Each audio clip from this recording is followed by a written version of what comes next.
Welcome to Quiet Minds. Today we're talking about something that many of us struggle with, and it's setting and maintaining boundaries.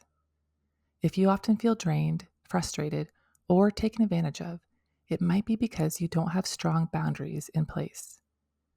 But don't worry, by recognizing the signs and learning how to set better boundaries, you can take back control of your time, energy, and emotional well being. On this episode, I'm sharing 8 signs that you don't have boundaries and how you can work on changing that. And we're going to dive right in. People who don't have boundaries often struggle to make decisions, even small decisions like what to eat for dinner or even what show to watch. Maybe you constantly ask others for their opinion because you don't trust yourself to make the right choice. This can be a sign that you lack boundaries with yourself and you're so used to accommodating others that you've lost touch with your own preferences. If you always let others decide where to go, what to do, or what's best for you, it can feel easier in the moment, but in the long run, it makes you feel disconnected from yourself. You might even start second guessing everything. So, how do you work on fixing that? You start by making small decisions independently without seeking validation from others. It could be choosing how to spend your weekend without second guessing yourself, or deciding on a personal goal without asking others for reassurance. The more you trust yourself in these moments, the stronger your decision making skills will become. People pleasing isn't just about making others happy, it's about avoiding the discomfort of someone being upset with you. It's a way to unconsciously seek external validation so that you don't feel guilty, rejected, or unworthy.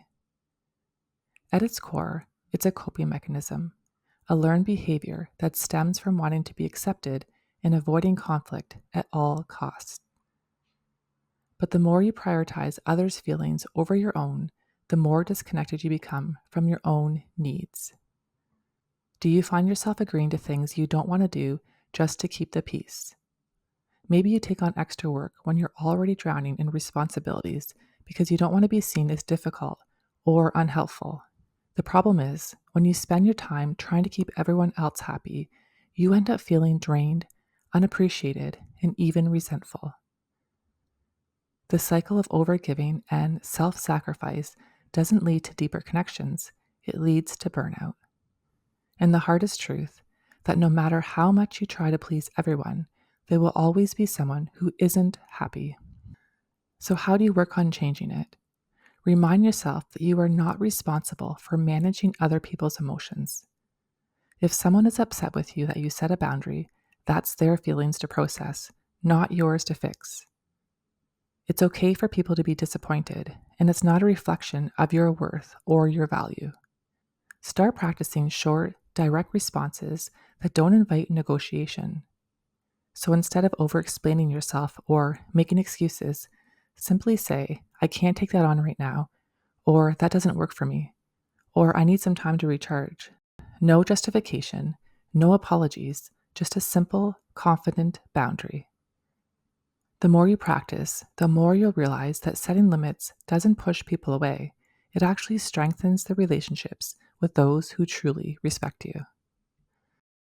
If you feel mentally, emotionally, or physically exhausted all the time, it could be because you're giving too much of yourself. Without strong boundaries, people will constantly pull at your time and energy, leaving you feeling burnt out, especially if you're an introvert.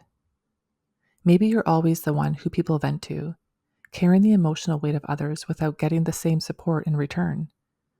Or perhaps you overcommit, saying yes to favors and extra responsibilities because you don't want to disappoint anyone.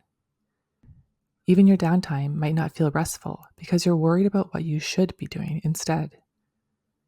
If you feel drained after social interactions, constantly fatigued, or like you're running on empty, it's a sign that your boundaries need some reinforcement. Ignoring your exhaustion doesn't make you stronger, it only depletes you further. Chronic fatigue isn't just physical, it's emotional exhaustion from constantly giving more than you receive. And when you don't have time to recharge, even small requests can feel overwhelming. So, how do you work on changing that? You need to schedule non negotiable alone time. Treat rest like an appointment with yourself, because it is. Just like you wouldn't cancel an appointment that's important, don't cancel on yourself. Block out time in your calendar for activities that refill your energy, whether it's reading, taking a walk, or simply sitting in silence. Also, practice saying no without guilt. You don't have to explain or justify yourself why you need rest. A simple, I can't commit to that right now, or I need some time to myself is enough. The people who respect you will understand. Your energy is not unlimited, and protecting it is essential.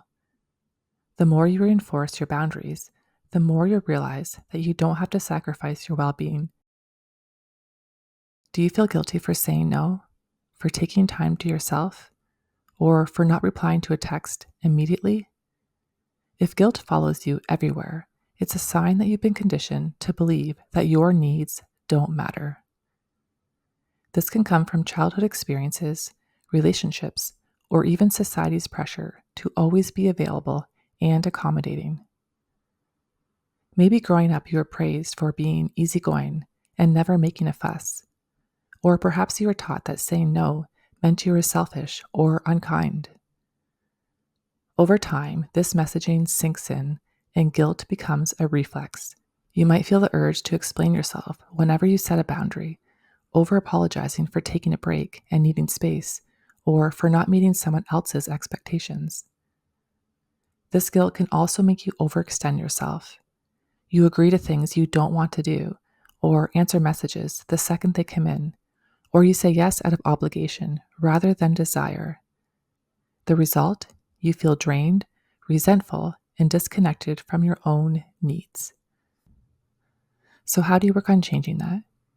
When guilt shows up, pause and ask yourself, did I actually do something wrong? Or am I just uncomfortable because I'm not used to setting boundaries? Most of the time, it's the latter. Boundaries can feel unnatural at first, especially if you spent years prioritizing others' needs. But discomfort doesn't mean you're doing something wrong. It means you're growing. Remind yourself that taking care of your own needs doesn't hurt anyone. In fact, it allows you to show up as a better version of yourself in relationships. If you find yourself telling people too much too soon, you might be struggling with emotional boundaries. This often comes from a deep desire to be understood, to connect on a meaningful level, or to seek validation. However, oversharing can sometimes leave you feeling vulnerable and emotionally exposed. Maybe you've met someone new, and within minutes, you're sharing your deepest fears, struggles, and childhood wounds. In the moment, it feels like bonding, but later, you regret it. Or worse, you realize they don't treat your words with the care they deserve. Some people might take advantage of your openness, gossip about you, or subtly judge you, making you feel even more isolated. When you overshare, you might also notice a pattern of feeling let down when others don't match your level of openness. So, how do you work on changing that? Before sharing, ask yourself, does this person deserve this level of access to me? Just because someone is willing to listen doesn't mean they're the right person to confide in. It's okay to open up to people, but do it gradually with people who've earned your trust. Think of your personal life like a home. Would you let just anyone walk through their front door, or would you want to know their intentions first? Healthy emotional boundaries mean letting people in little by little, based on how they respect and support you over time. It's not about being closed off. It's about protecting your energy and choosing genuine, safe connections.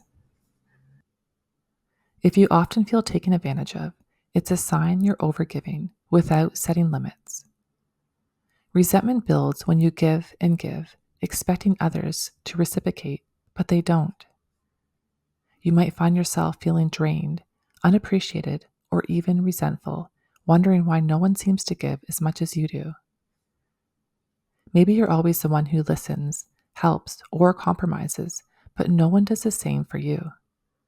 You might drop everything when a friend needs you, yet when you're struggling, they're nowhere to be found.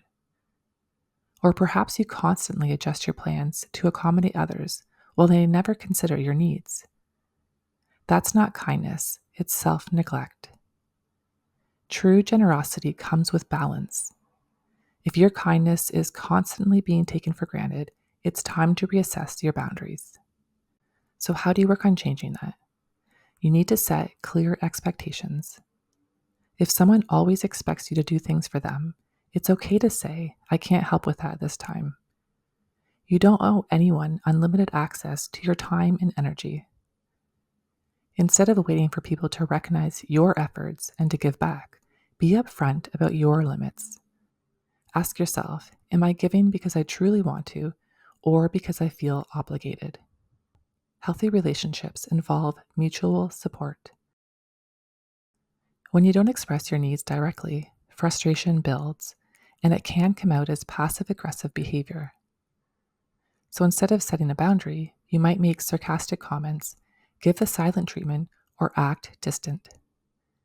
This can create confusion in your relationships because the other person may not even realize what's wrong. You might find yourself making small jabs, sighing loudly instead of saying what's bothering you, or expecting others to just know what you need without you telling them. For example, if someone constantly takes advantage of you, do you avoid confrontation but start acting cold towards them? Maybe you agree to plans but then cancel last minute or say, it's fine, when it's really not. Passive aggression is a sign that your needs aren't being met, but you don't feel comfortable speaking up. So, how can you work on changing that? Practice clear, direct communication. Instead of expecting people to get the hint, say how you feel in a calm, honest way. For example, I feel overwhelmed when I'm always the one planning things. Can we switch it up? Or I get frustrated when my time isn't respected. If you're running late, can you just give me a heads up next time? If confrontation feels uncomfortable, start small. Setting boundaries doesn't mean being harsh, it just means being honest. The more you practice, the easier it gets. If the thought of saying no or setting a boundary makes you feel anxious, like you might upset someone or even lose them, you may have a deep-seated fear of rejection or abandonment. This often stems from past experiences when setting boundaries led to negative consequences. Maybe someone gave you the silent treatment, made you feel guilty, or even distanced themselves. Over time, this can condition you to believe that if you set a boundary, people will leave.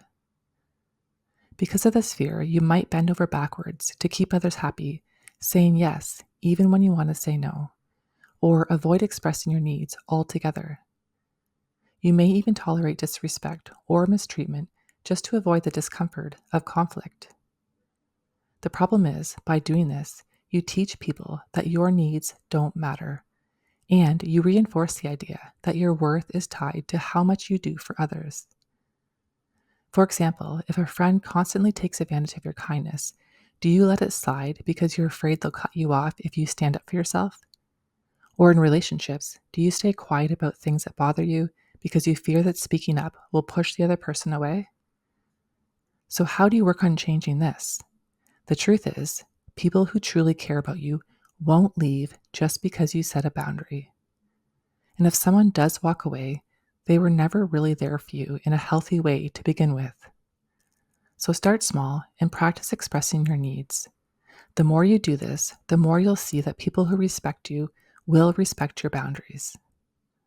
Also remind yourself that rejection isn't always a loss. It's a redirection toward people who value you.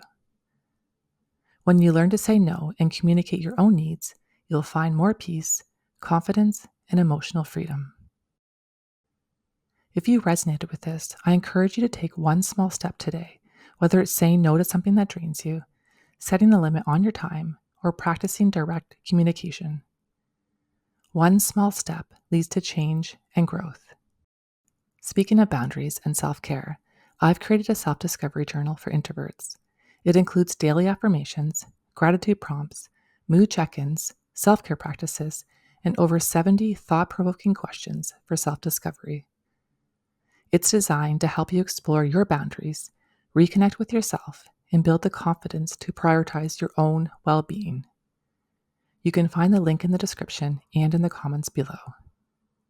Well, that's it for today's episode. I hope it helped you in some way. Take care of your energy, honor your boundaries, and I'll see you next time on Quiet Minds.